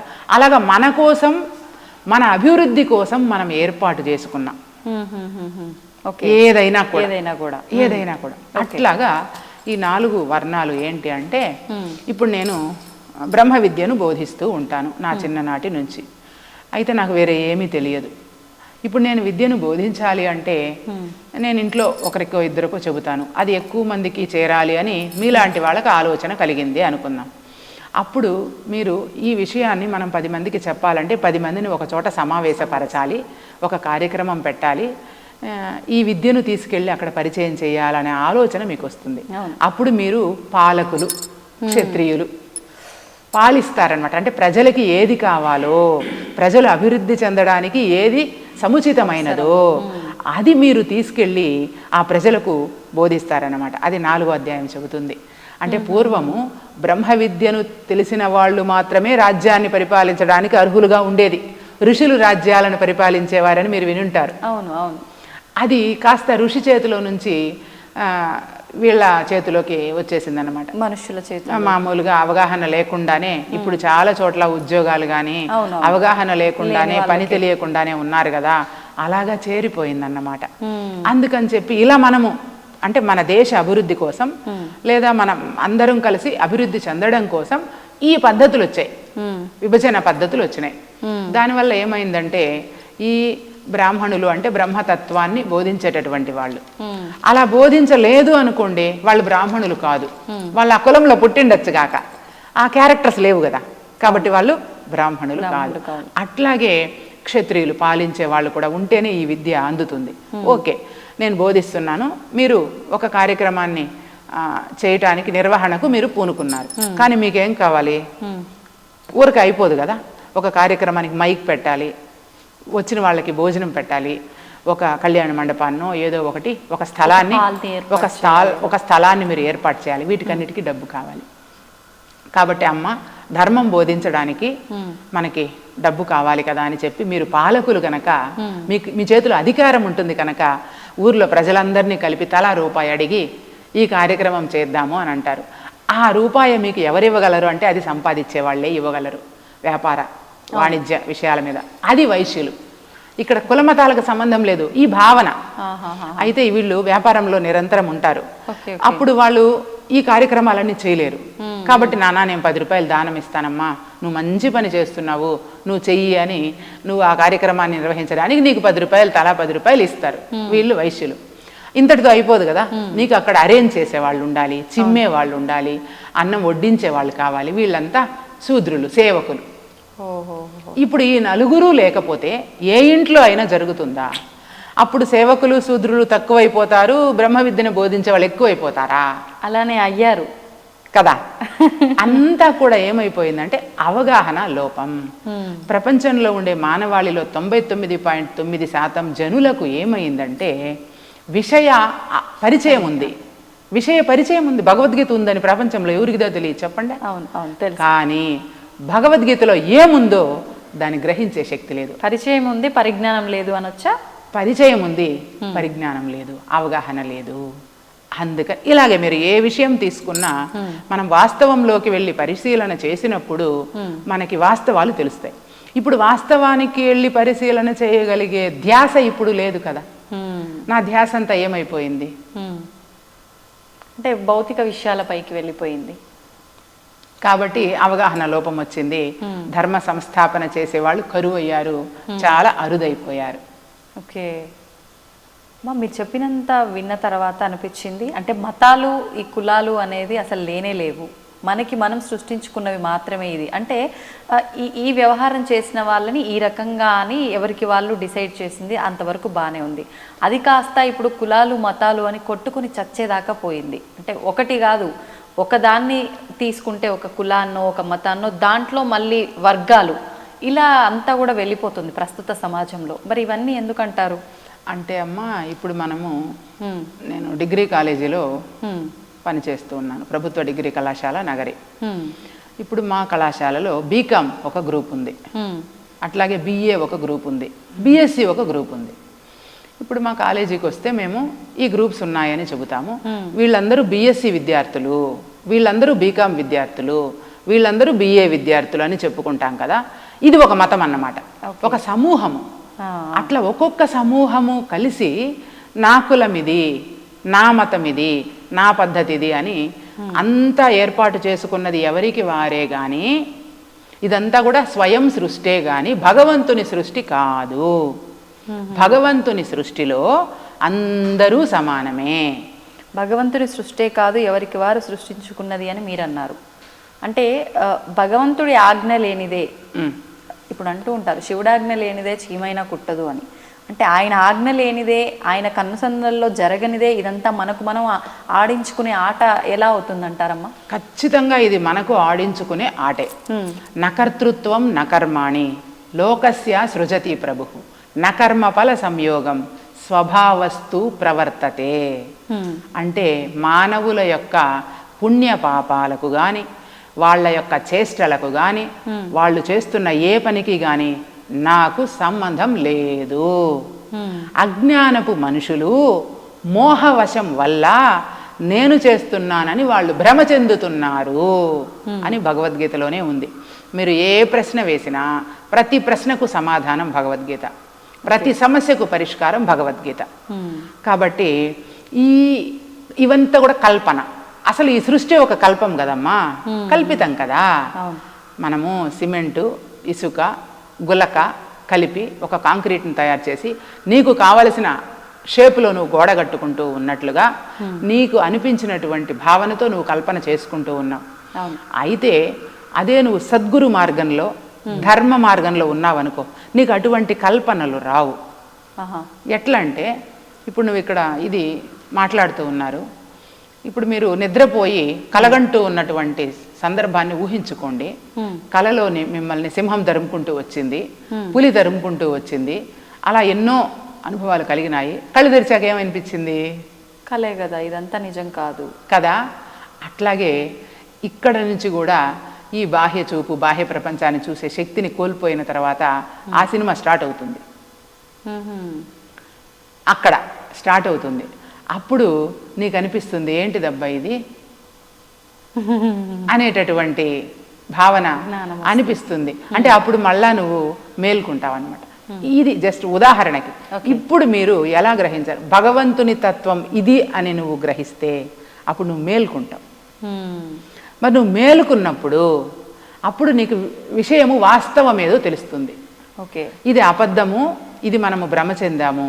ఎట్లాగా అంటే ఇక్కడేదో తాడు కనిపించింది, పెద్దలందరూ చెప్తూ ఉంటారు ఈ ఉదాహరణ. తాడు ఉంది అక్కడ, కానీ దాని తాడుగా నువ్వు చూడలా, అమ్మో పాము అనుకుంటావు. కానీ ఎవరో వచ్చి నీకు ఇది తాడు కాదు, ఇది పాము కాదు నాన్న, తాడేను, అరే అవునా అని గ్రహించడం. అట్లాగా ఒక గురువు, గురువు అంటే రూపం కాదు, మరి జ్ఞానము, జ్ఞానము ఉన్నటువంటి జ్ఞాని. కానీ అంటే ఎలా ఎంచుకోవచ్చు అంటారు? అతనికి మనకే జ్ఞానం లేనప్పుడు ఒక జ్ఞానం ఉన్న వ్యక్తిని మనం ఎలా తీసుకోగలుగుతాం? ఎలా గ్రహించగలుగుతాము ఫలానా గురువు అంటే? మనకు స్కాంద పురాణం ఒకటి ఉంది, దాంట్లో అష్టాదశ పురాణాలలో స్కాంద పురాణం ఒకటి. అందులో ఉమామహేశ్వర సంవాదం అని ఒక ఘట్టం ఉంది. ఆ ఉమామహేశ్వర సంవాదంలో 351 శ్లోకాలు ఉన్నాయి.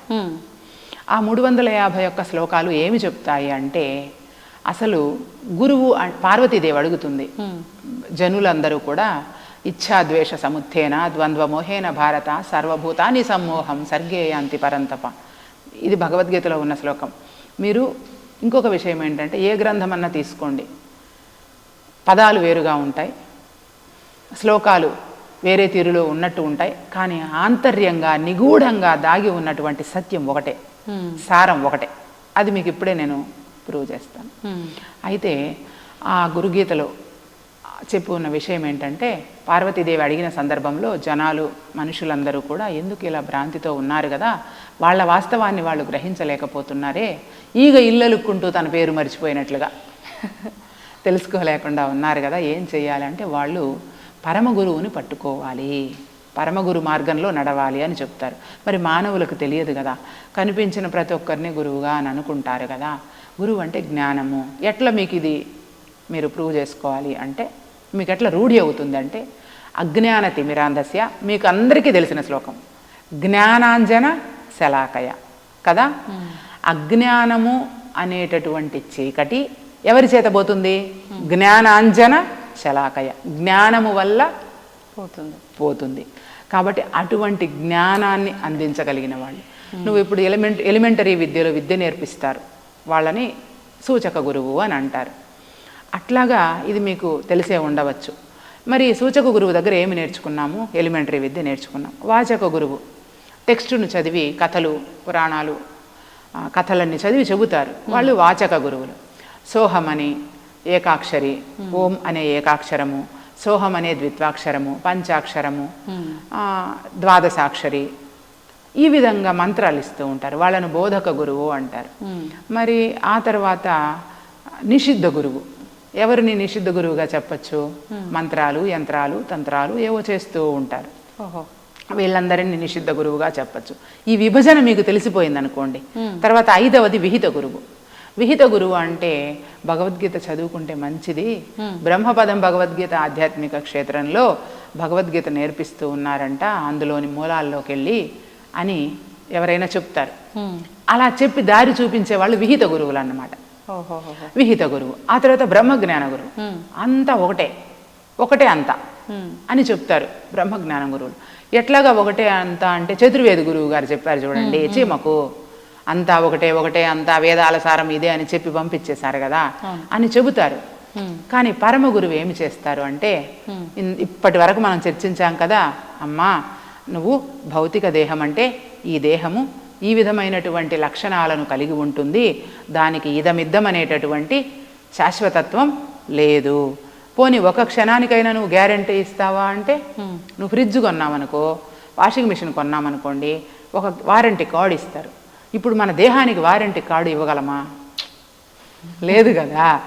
అందుకని చెప్పి గాలి లోపల దీపము, ఈ మట్టి కాయంబు ఏ వేళను, కీలులూడిన బొమ్మయు పడునట్లు నేలపడు రామ రామ.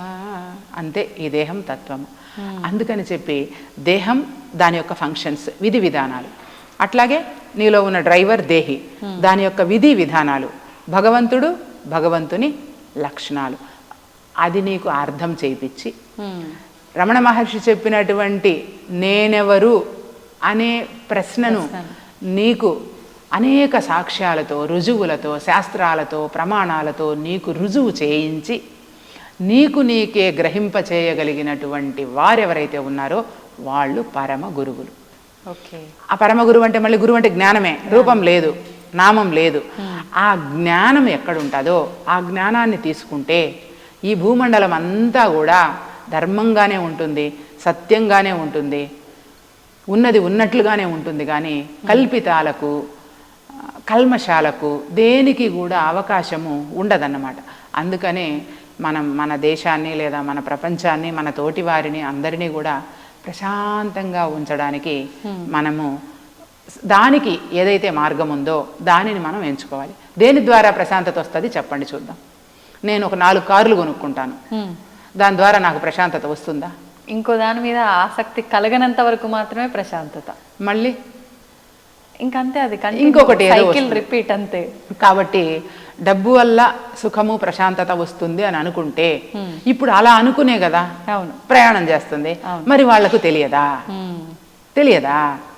అందుకనే కాళ్ళు తడవకుండా సముద్రాన్ని దాటగల ఎంత మేధావి అయినా కళ్ళు తడవకుండా జీవితాన్ని దాటలేడు. కాబట్టి దుఃఖం అనేది ఎంత మేధావైనా కావచ్చుగాక, ఆ మనిషికి దుఃఖం అనేది ఎప్పటికీ ఉంటూనే ఉంటుంది. సుఖానంతరం దుఃఖం, దుఃఖానంతరం సుఖం, చక్రవత్ పరివర్తంతే దుఃఖాని చ సుఖాని చ. ఇదే అన్నమాట. సుఖ దుఃఖాల వెంబడి వాళ్ళు పరుగులెడుతూ ఉంటారు. కాబట్టి ఎప్పటికీ అశాంతే. కాబట్టి ప్రశాంతిని బోధించగలిగినది ఒకే ఒక్క మార్గము, అది ఆత్మజ్ఞాన మార్గము, దైవ మార్గము, భగవద్గీత మార్గము. అన్యథా శరణం నాస్తి. మరో దారే లేదు. ప్రతి ఒక్కరూ ఈ దారిలోకి రావాల్సిందే. ఖచ్చితంగా దానిని మనము అధ్యయనం చేసి గీతా క్రమంలో, గీత అంటే ఈ పుస్తకం కాదు, పుస్తకం మాత్రమే కాదు, రూట్, దారి. ఏమి దారి అంటే భగవంతుని తెలిసే దారి. ఆ దారిలోకి వెళ్ళి మనము ఖచ్చితంగా దానిని ఏదైతే ఉన్నదో దుఃఖం లేనటువంటి స్థలం, అదే ఈ భేదభావనలు లేనటువంటి స్థలం. నతద్భాసయతే సూర్యో న శశాంకో న పావకః యద్గత్వా న నివర్తంతే తద్ధామ పరమం మమ. అక్కడికి వెళ్ళాలి. భేదభావన లేనటువంటి భావనలో మనం ఉన్నప్పుడు ఈ భూమండలం దివ్యమయమవుతుంది. అప్పుడు ప్రశాంతతతో కూడుకున్నటువంటి జీవన విధానం ఉంటుంది. ఈ విలువల విద్యతో కూడుకున్నటువంటి విద్యను ప్రతి ఒక్కరికి మనం పాఠశాలని, కళాశాలలని కాకుండా ప్రతి ఒక్కరికి మనం దానిని చేర్చగలిగినప్పుడు, ఆ లోపల ఉన్నటువంటి కలిని జ్ఞానంతో తొలగించగలిగినప్పుడు, కలి అనే వైరస్ని జ్ఞానంతో మనం తొలగించగలిగినప్పుడు మాత్రమే మనిషి ప్రశాంతంగా ఉండగలడు. శశాంతిమధిగచ్చతి అని బ్రహ్మపథం చెబుతుంది. బ్రహ్మపథం, పథం అంటే మార్గం. మార్గం తెలియాలి. దేనికి మార్గం తెలియాలి? బ్రహ్మంని తెలియడానికి మార్గం. దానికి మీరు ఎన్ని గ్రంథాలు చదివినా, ఏమి చేసినా ఇదే మార్గం. ఇప్పుడు మీకు అన్ని గ్రంథాల సారం ఒకటే అని ఒక్క నిమిషంలో నిరూపిస్తాను, మీకు తెలిసిన మార్గం నుంచి. మీరు ఇప్పటికే విని ఉంటారు, విష్ణు సహస్రనామాలు మీరు వినకుండా ఉండరు కదా, లలితా సహస్రనామాలు వినకుండా ఉండరు. విష్ణు సహస్రనామంలో ఆరంభంలోనే యస్య శ్రవణ మాత్రేణ జన్మ సంసార బంధనాత్ విముచ్యతే నమస్తస్మై విష్ణవే ప్రభ విష్ణవే కో ధర్మ సర్వధర్మాణం భవతః పరమో మతః కిం జపన్ ముచ్యతే జంతుర్జన్మ సంసార బంధనాత్. ఏ ధర్మాన్ని నేను వింటే నేను ఈ జనన మరణ రూప సంసార చక్రం నుంచి బయటపడగలను, ఆ ధర్మాన్ని నాకు బోధించండి అని ధర్మరాజు అడుగుతాడు. యుధిష్ఠిర ఉవాచ. అడిగినప్పుడు అప్పుడు భీష్ముడు చెప్తాడు, ఇది విష్ణునామాలు.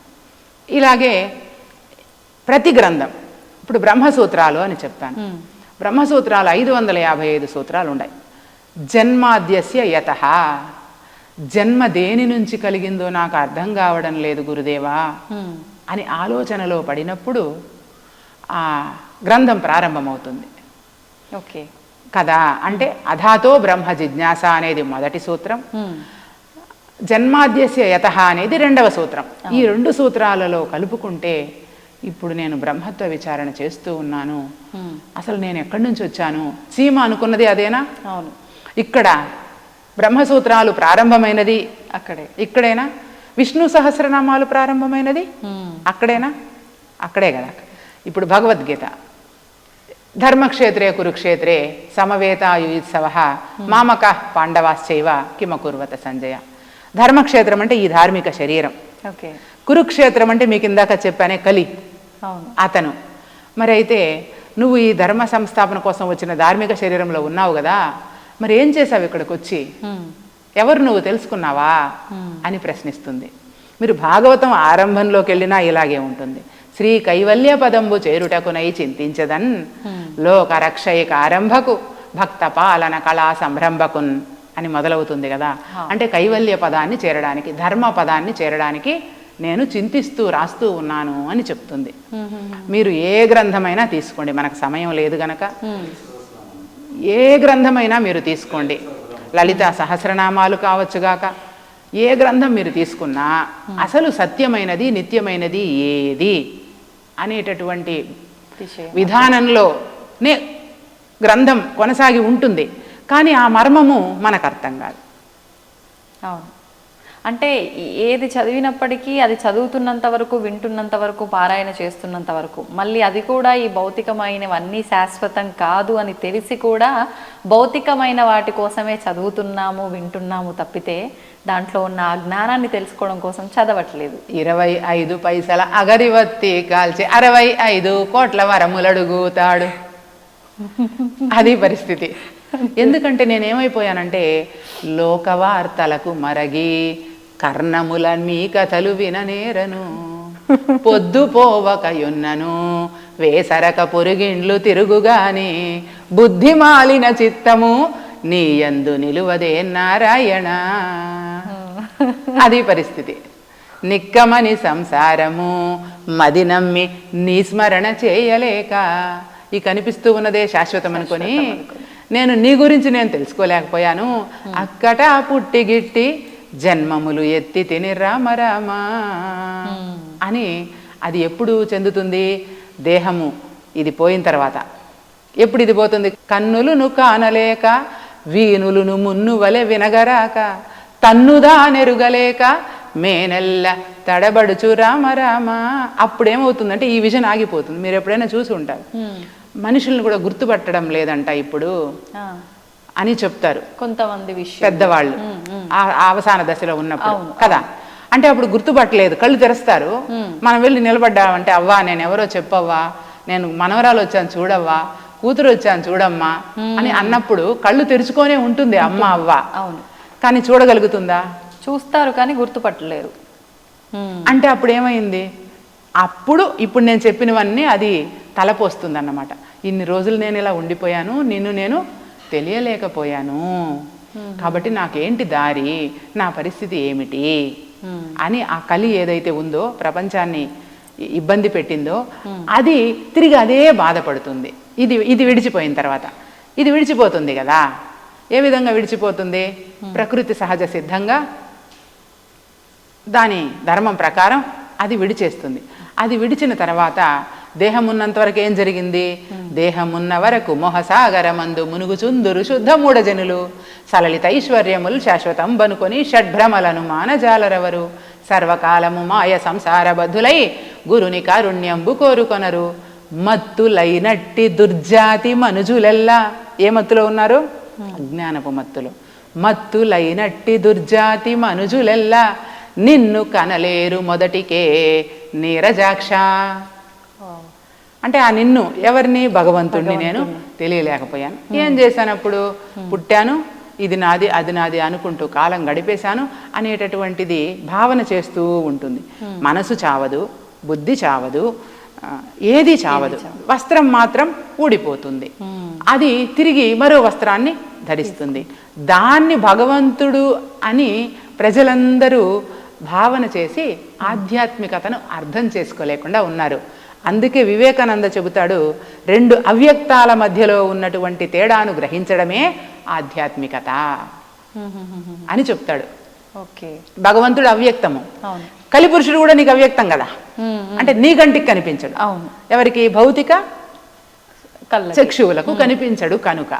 కానీ ఇప్పుడు సిగ్నల్స్ ఉన్నాయి, ఎయిర్టెల్ సిగ్నల్స్ ఉన్నాయి, బిఎస్ఎన్ఎల్ సిగ్నల్స్ ఉన్నాయి, ఎన్నో సిగ్నల్స్ ఇక్కడ ఉన్నాయి. ఈ కళ్ళకు కనిపించలేదు కదా. అది ఎవరికి కనిపిస్తుంది? జ్ఞాననేత్రం ఉన్నప్పుడు అది గ్రహించగలుగుతుంది. నువ్వు భూతద్దం పెట్టావంటే కొన్ని దాని పరిధిలో అందుకోగలిగినవన్నీ అలాగా అందుకుంటుంది అనమాట. అట్లాగా ఓవరాల్గా ఏంటంటే ఒక సెల్ ఫోన్ గురించి మనిషికి తెలుసు ఎట్లా ఆపరేట్ చేయాలి అని. ఒక వస్తువును, గిరిటను మనం కూర వేసుకోవడానికి వాడుకుంటామని తెలుసు. అట్లాగా ప్రతి వస్తువు మీద, ప్రపంచంలో మన కంటికి కనిపిస్తూ ఉన్న ప్రతి వస్తువు మీద ప్రత్యక్షంగానూ పరోక్షంగానూ ఒక అవగాహన మనిషికి ఉంటుంది. కానీ నిరంతరం తాను మోస్తూ ఉన్నటువంటి ఈ దేహాన్ని గురించి కానీ, నిరంతరం అది గమనిస్తూ ఉండేటటువంటి తన గురించి తాను కానీ మనిషికి తెలియదు. తన్ను తానెరుగలేక మేనెల్ల తడబడుచు రామ రామ. కాబట్టి తనను తాను తెలియలేకుండా ఉంది కనుక ఈ సమస్య. కాబట్టి ప్రపంచంలో ఉండే సమస్త సమస్యలకు ఒకటే పరిష్కారం, అది తనను తాను తెలియడం, తనను తాను చేరడం. అంతకు మించి మరొకటి పరిష్కారం కాదు. ఆ మందుకి వైరస్కి ఆ వైరస్కి ఈ మందు వేయాలి. అది ఆధ్యాత్మిక మార్గమేనా, ధ్యాన మార్గం కూడా ఉపయోగపడుతుందా? ధ్యానము అంటే ఇప్పుడు వేమన చెప్తాడు, ఆసనములు పన్ని అండంబు బిగించి ఒడలు విరుచుకొనిడి యోగులెల్లా. ఆసనములు పన్ని అండంబు బిగించి ఒడలు విరుచుకొనిడి యోగులెల్లా, జట్టి సాము కన్నా చింతాకు తక్కువ. జట్టి సాము అంటే సాము గరిడీలు, కుస్తీలు చేసేవాళ్ళు. ఓ, అనేక రకాల ఆసనాలు వేసి, అంటే ఆసనాలు శరీర ఆరోగ్యానికి, ఆహారం శరీర ఆరోగ్యానికి కదా, అలాగా ఆసనాలు మన భౌతిక శరీరం ఫిట్గా ఉండడానికి. And for more videos, Please subscribe to iDream. Please subscribe to iDream. Please subscribe iDream. And please subscribe to iDream. For more videos, subscribe to iDream. please like, share and subscribe to the channel. Congratulations, iDream. Subscribe to iDream. Subscribe to iDream. So subscribe to iDream Media. iDream ki iDream team andarki huge congratulations. Please subscribe iDream Media. Please subscribe to iDream. Subscribe iDream. Please subscribe to iDream. iDream అంటే నా కళల channel subscribe చేసుకున్నారు, నోరు తిరుగుతలేదు, మీరైతే గంట గుర్తు కొట్టండి. For more such videos, please subscribe to iDream. Subscribe to iDream. Please subscribe to iDream. Please subscribe iDream Media. Please do subscribe to iDream. Please subscribe to iDream Media. For best entertainment and information, please subscribe iDream. And don't forget to subscribe to iDream.